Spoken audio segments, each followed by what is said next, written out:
तो स्टडी आपसे दूर नहीं चैनल में आप सभी को स्वागत है।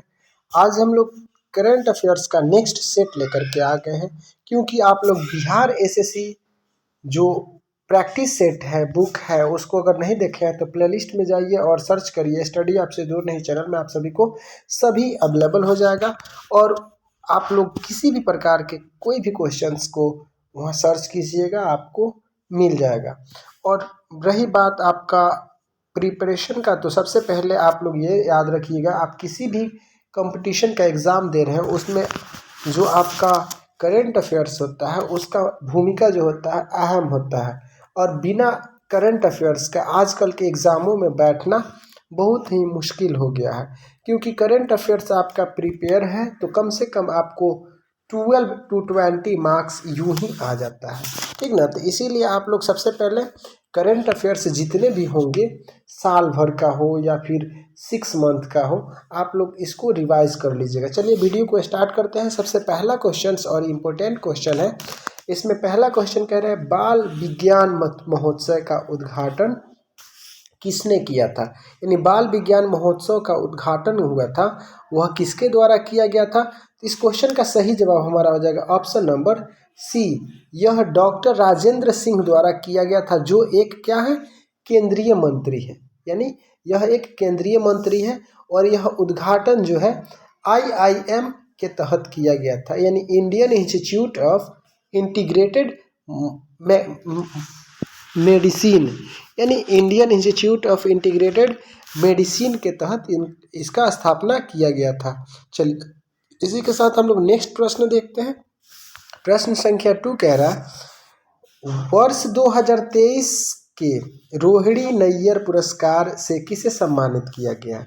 2023 का जो रोहिणी नैयर पुरस्कार है उसे किसे दिया गया है। तो इस प्रश्न का सही जवाब हमारा हो जाएगा दीनानाथ राजपूत को, यानी ऑप्शन नंबर ए इसका करेक्ट जवाब हो जाता है। और आप लोग को ये भी बात पता होना चाहिए कि रोहिणी नैयर पुरस्कार में कम से कम 10 लाख रुपए दिया जाता है, यानी 10 लाख रुपए का पुरस्कार दिया जाता है।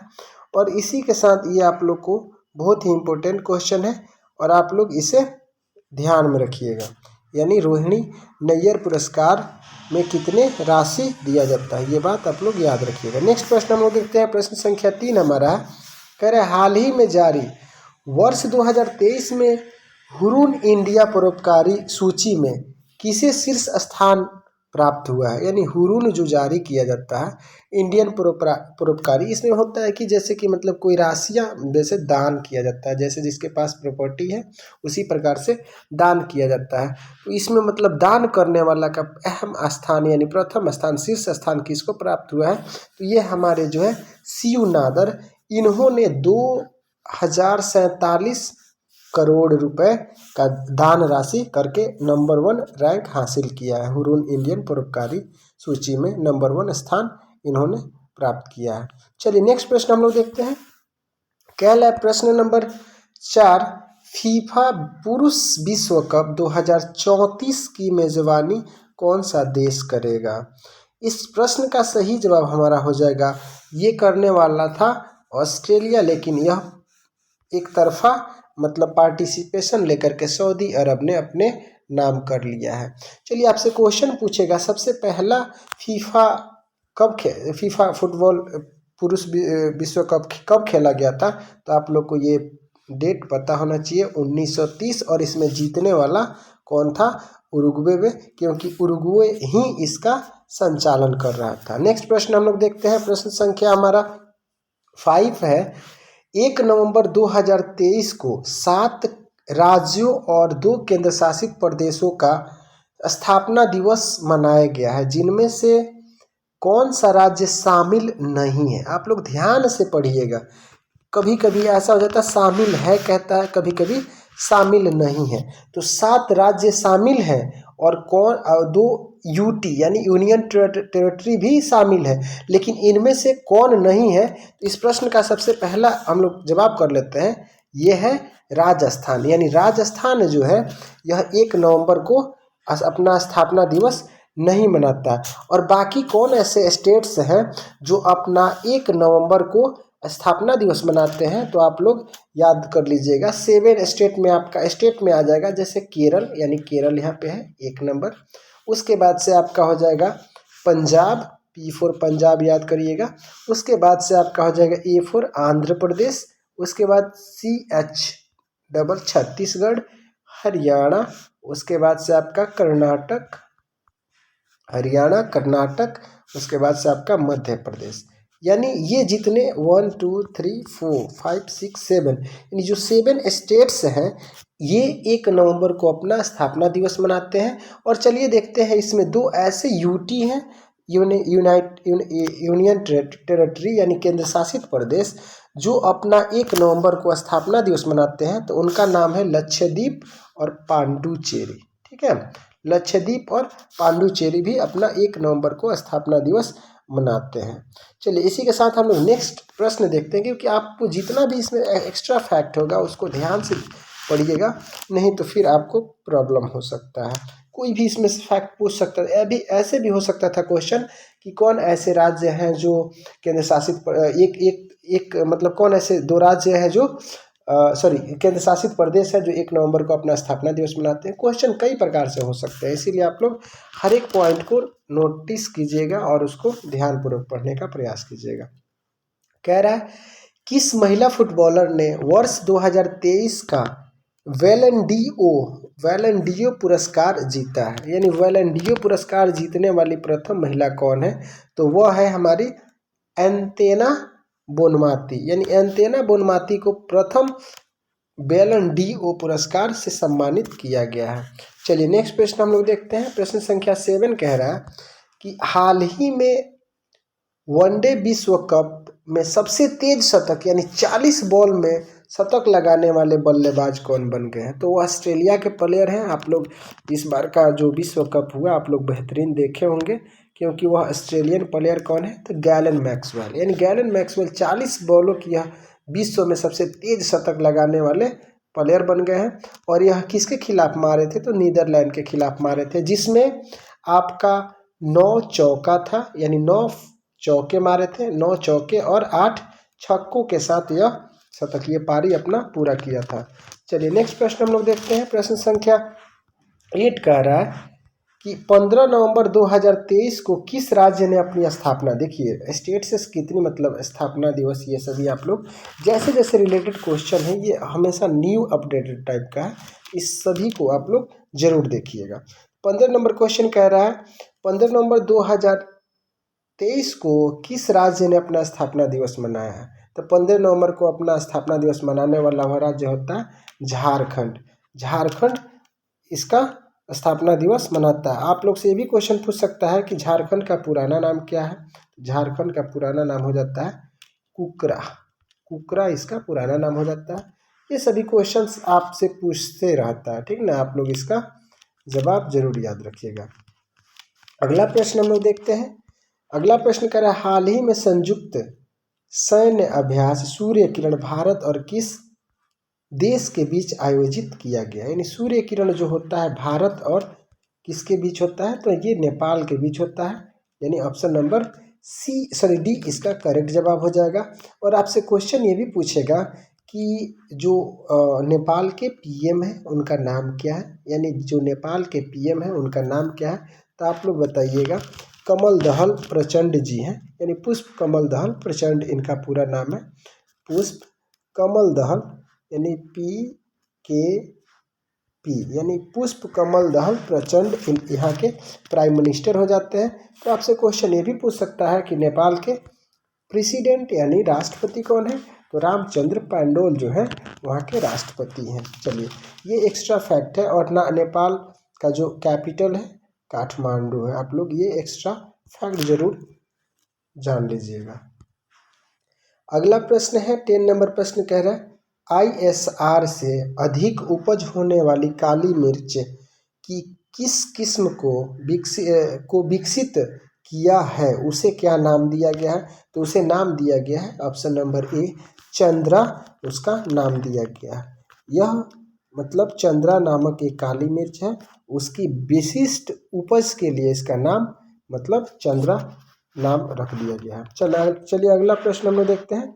अगला प्रश्न है, हाल ही में भारत के महासर्वेक्षण के रूप में किसे नियुक्त किया गया है?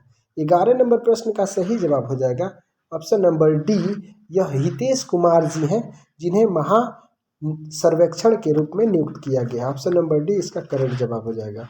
ये सभी इंपॉर्टेंट क्वेश्चन हैं, आप लोग विदाउट स्किप किए देखिएगा। चलिए नेक्स्ट प्रश्न है, प्रतिवर्ष अंतर्राष्ट्रीय सहिष्णुता किस तारीख को मनाया जाता है? यानी सहिष्णुता दिवस किस तारीख को मनाया जाता है? तो ये ऑप्शन नंबर सी इसका करेक्ट जवाब हो जाएगा। यह 16 नवंबर को मनाया जाता है और 1996 में इसका स्थापना, यानी 16 नवंबर 1996 से लेकर अभी तक जितने भी 16 नवंबर आते हैं उसको अंतर्राष्ट्रीय सहिष्णुता दिवस के रूप में सेलिब्रेट किया जाता है।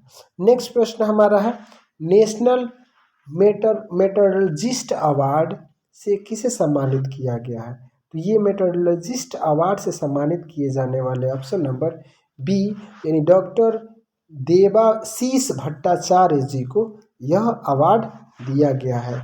इसी प्रकार नेक्स्ट प्रश्न हम लोग देखते हैं, प्रश्न संख्या 14 कह रहा है, किस पुरुष क्रिकेटर को अक्टूबर 2023 के लिए ICC player of the month सम्मान मिला है? यानी पुरुष क्रिकेटर हैं जिन्हें 2023 अक्टूबर में जो 2023 का ICC player of the month से सम्मानित किया गया, मंच से सम्मानित किया जाने वाला वो व्यक्ति हैं कौन?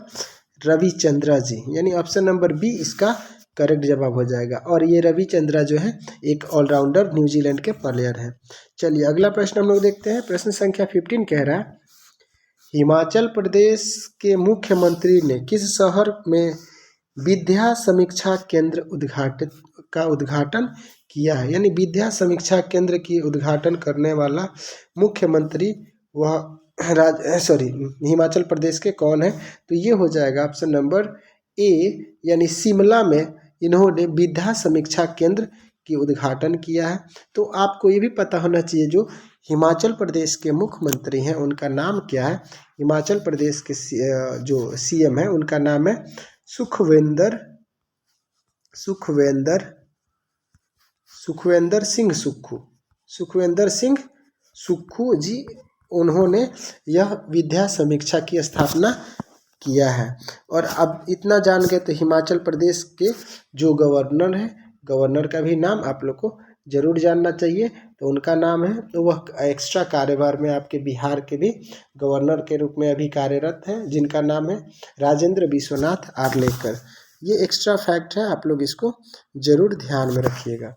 नेक्स्ट प्रश्न है, India US defence acceleration system की पहली निवेशक बैठक आयोजन कहाँ किया गया था? यानी यूएस डिफेंस एक्सेलरेशन सिस्टम की प्रथम निवेशक बैठक कहाँ पे किया गया था? 16 नंबर प्रश्न का सही जवाब हो जाएगा ऑप्शन नंबर ए, यह न्यू दिल्ली में, यानी न्यू दिल्ली में इसका स्थापना यानी बैठक जो आयोजन किया गया था तो किया गया था। इसका सही जवाब हो जाएगा ऑप्शन नंबर ए करेक्ट जवाब।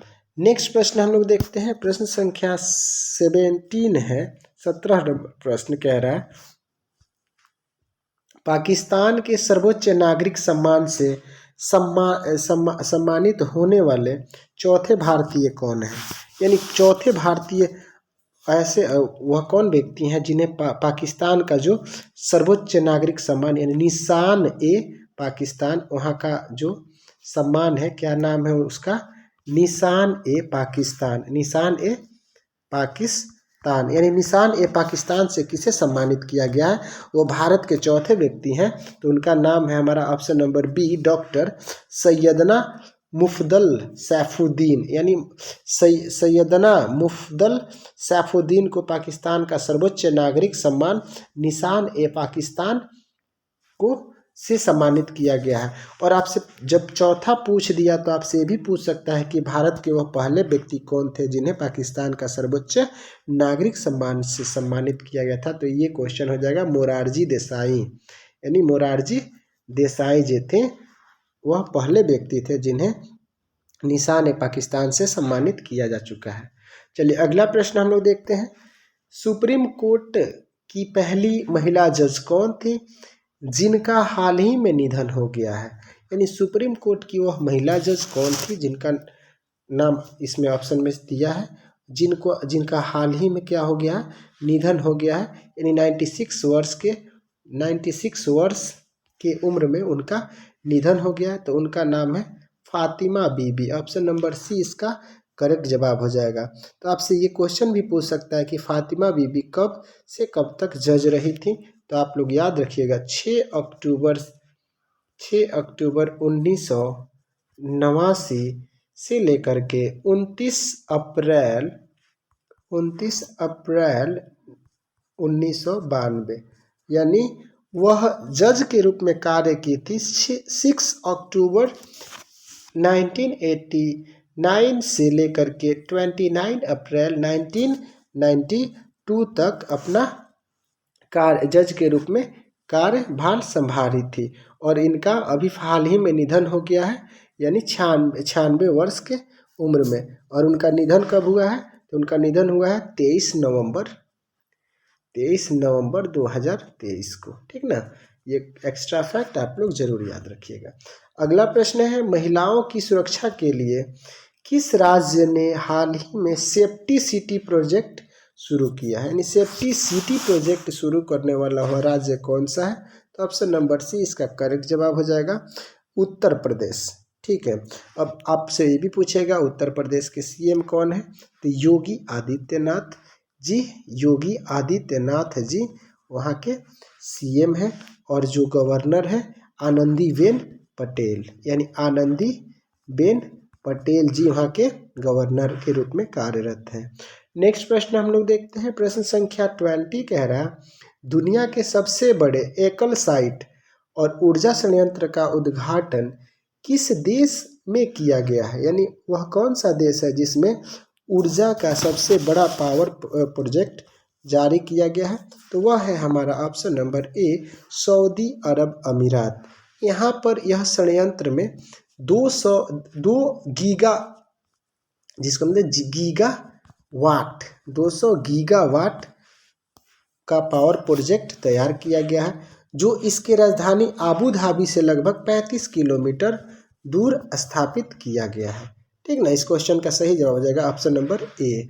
अगला प्रश्न हमारा है, संयुक्त सैन्य अभ्यास ऑस्ट्रिया हिंद 2023 भारत और किस देश के बीच आयोजित किया जाएगा। तो 21 नंबर प्रश्न का सही जवाब हो जाएगा, यह ऑस्ट्रिया, नाम से ही पता चल जा रहा है, ऑस्ट्रिया और हिंद फॉर हिंदुस्तान, यानी ऑस्ट्रिया हिंदुस्तान यानी भारत के बीच यह सैन्य अभ्यास आयोजित किया गया है। और इसका ऑप्शन नंबर डी हमारा करेक्ट जवाब हो जाएगा। आपसे ये भी क्वेश्चन एक्स्ट्रा फैक्ट पूछ लेगा कि अभी ऑस्ट्रिया का कैपिटल कहाँ है, तो कैनबरा आप लोग बताइएगा।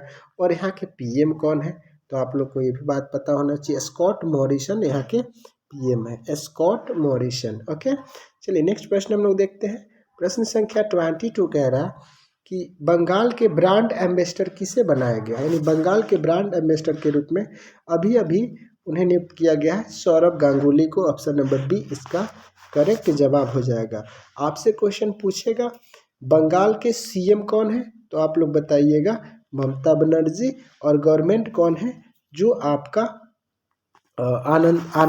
ये सीवी आनंद बैस जी हैं, यानी सीवी आनंद बैस जो है आपका बंगाल के गवर्नर के रूप में कार्यरत है। नेक्स्ट प्रश्न हमारा देखते हैं 23, सेकेंड लास्ट प्रश्न है हमारा, प्रतिवर्ष 11 नवंबर को पूरे भारत में किस व्यक्ति के जन्मदिन पर राष्ट्रीय शिक्षा दिवस मनाया जाता है, यानी किनके जन्मदिन पर हम लोग राष्ट्रीय शिक्षा दिवस के रूप में मनाते हैं। तो ये क्वेश्चन हो जाएगा आपका ऑप्शन नंबर, इस क्वेश्चन का सही जवाब ये हो जाएगा, यानी मोहम्मद अब्दुल कलाम, यानी मोहम्मद अबुल कलाम आज़ाद के जो यह जन्मदिन था। और इनका जन्म हुआ था 11 नवंबर 1888 को। इसी दिन से 11 नवंबर 1888 को इनका जन्म हुआ था, लेकिन 11 नवंबर को हम लोग उनके जन्मदिन पर राष्ट्रीय शिक्षा दिवस के रूप में मनाते हैं, इसीलिए इस क्वेश्चन का सही जवाब हो जाएगा option number A, Abul Kalam Azad. Option number A correct जवाब हो जाएगा। चलिए, इसी के साथ आपसे ये भी क्वेश्चन पूछ सकता था कि भारत के प्रथम शिक्षा मंत्री कौन थे, तो इन्हीं का नाम है। ठीक ना, प्रथम शिक्षा मंत्री यही थे अब्दुल कलाम आज़ाद। अगला प्रश्न हम लोग देखते हैं। प्रश्न आईसीसी पुरुष अंडर-19 क्रिकेट विश्व कप 2023 का आयोजन किस देश में किया गया है? अंडर-19 जो पुरुष अंडर-19 क्रिकेट विश्व कप 2024 आयोजित किया गया है, तो ये हुआ है आपका ऑप्शन नंबर बी दक्षिण अफ्रीका में। और इसमें 2024 का अंडर-19 से संबंधित बहुत सारे प्रश्न आपको नेक्स्ट सेट में मिलेगा। और आप लोग से उम्मीद करते हैं कि इसमें जितने भी क्वेश्चंस थे बहुत ही इंपॉर्टेंट थे, और एक एक क्वेश्चन से आप समझिए कि आपका रिजल्ट रेडी हो रहा है। और फर्स्टली आप लोग सबसे पहले, आप अगर वीडियो पे नए हैं तो चैनल को सब्सक्राइब कर लें और वीडियो को लाइक और शेयर करना नहीं भूलें, क्योंकि कंजूसी आप लोगों में बहुत भर के पड़ी है। इसीलिए कंजूसी को दूर करें और भाई को सपोर्ट करें। मिलते हैं नेक्स्ट वीडियो में। जय Hind. Thank you for the watching.